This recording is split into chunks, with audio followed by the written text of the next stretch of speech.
everybody. Today I am here with Ernest Caravalho, 2018 candidate for Hawaii State Governor. We're going to walk story. Thank you for joining us today, Ernest. Mahalo, appreciate that. Thank you very much. Can you tell us a little bit about your background? What makes you want to be involved in politics?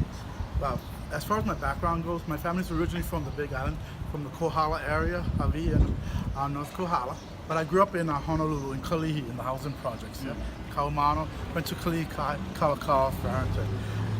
Politics just became something new with me, and the reason for that is because too many things are going wrong today.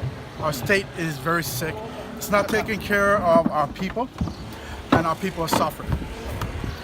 So that's why I'm getting involved in politics. Okay, what is some of your work experience and background that prepares you to be a governor? Well, first of all, I was in the United States Air Force. I've traveled a lot, so I've got to see different cultures and how they do things, and I've actually worked as a paralegal, and I've done a lot of volunteer work as paralegal. I do a lot of volunteer work within my communities and everywhere I go. So, to me, a politician is not about the biggest education, because all the people we have in the government offices are all educated with all these degrees, and yet nothing happens.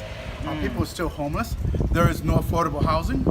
They can't live. Our people are being pushed out of Hawaii. Yeah. So, two of the main candidates, right, Ige and Hanabusa.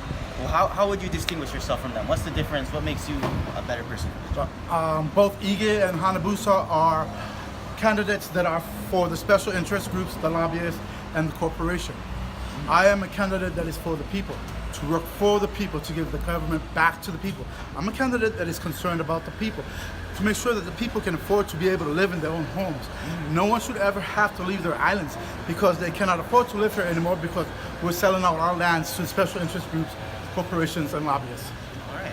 So if you could distill it down to three main issues that you would make your priority if you were in office, what would those three issues be? Education. Education will solve every single problem. So we have to start with education and make sure that all our children from preschool to all the way up to the bachelor's degree have free education. So I want to make sure the state pays for that. Yeah. So free college. Free college education.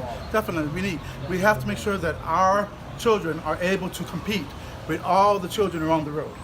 And you cannot do that without a college education. So we need to make sure of that. That's number one. Number two is Medicare for all. Medicare is a human right. No one should ever stress about having to see a doctor, or not see a doctor because they can't afford it. So that has to be free for everybody in the state of Hawaii. That's that. And number three is towards homelessness, affordable housing. Without affordable housing, we end up on the streets.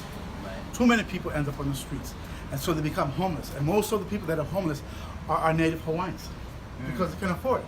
It's a proven fact that everyone basically that works in Hawaii is about 2 paychecks from being homeless. Wow. I mean, it takes about $38.20 an hour to afford a 2-bedroom in Honolulu. So Governor Ige, just recently in the last few days, he released his intent to veto list for the things that were passed in this legislative session.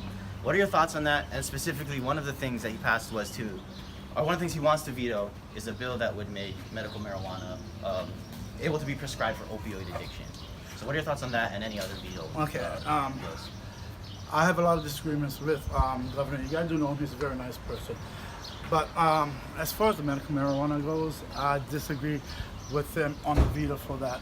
Medical marijuana should be prescribed for opioid use. Opioid use in Hawaii has increased, and it's tremendous.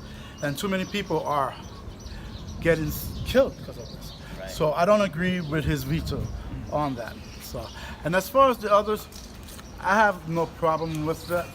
You know, they're okay with me.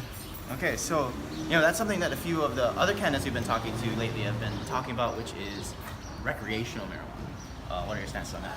Well, I think Hawaii is really late in the game. We should have had recreational marijuana introduced to Hawaii a long time ago. And the reason for that is whether you use it or not, it's another way to get taxes. Right now we're taxing our people to death. Our people can't afford to live here again. That's where now everybody's just falling apart. So recreational marijuana creates an additional tax that we can use for school or even for our medical purposes. But it's something we must do. We got to be creative in the way we start our taxes and what we do. And right now we're taxing people to death. What they're doing, to take care of the rail in Honolulu, Right. they're making the other counties pay for it. And why should the other counties have to pay for that? It's not their responsibility. It's the city and counties of Honolulu's responsibility. So we need to find new ways to get tax revenue in, and marijuana is one of the ways. So you were telling me before that we started filming that you were crisscrossing back and forth between all the Hawaiian Islands. What are some of your highlights from that experience? What have you learned from your travels? Well, biggest thing is people really want to live here. They don't want to leave no more. They want us to make it affordable. Number two, everybody wants us to recognize that Hawaii is more than Oahu. Because when the government does business, it's basically Oahu is what they're thinking about. They're not thinking about all the outer islands. And so we need to realize that when you're in state government, it's not just about Oahu, it's about Maui County, Hawaii County, and Kauai County. Okay, quick questions. We got a little bit of time. You said you have family on Maui. What's your favorite thing, activity, restaurant on this island? Mama Ding's, where I'm going to go to, my auntie's restaurant, and I like to surf and body surf. All right. Thank you, Ernest. We're at the banyan tree. That means it's time to say goodbye. I want to thank you for spending time with us. Don't forget to vote August 11th in the primary and November 6th in the general election. Aloha.